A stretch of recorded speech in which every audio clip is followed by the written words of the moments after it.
প্রিয় কামারি ভাইয়েরা, আশা করি সবাই ভালো আছে।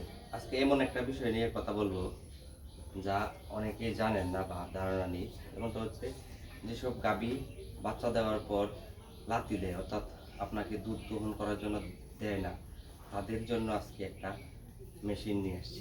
দেখবেন ভিডিওতে, এই যে দেখতে পাচ্ছেন, এটা হচ্ছে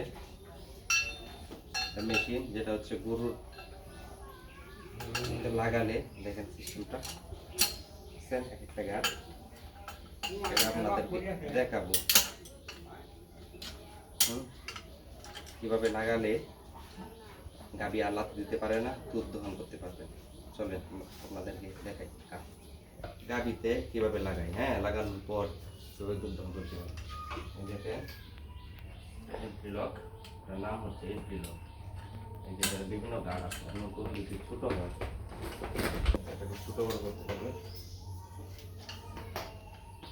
দেখতে পাচ্ছেন, এভাবে যদি লাগান এই গাভী যে পা, এটা উপর দিকে তুলতে পারবে না।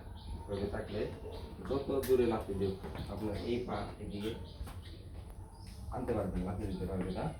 তাতে করে এভাবে যদি 8-10 দিন গ্রহণ করতে পারেন তাহলে অনেক সময় গাভী ঠিক হয়ে যায়। আর এটা লাগে না, এটা ছাড়াই আপনারা পরবর্তীতে দুধ দহন করতে পারবেন। আপনাদেরকে দেখাবো কীভাবে দুধ দহন করতে হয়, এটা লাগিয়ে কিছুক্ষণ পরের পরিস্থিতিতে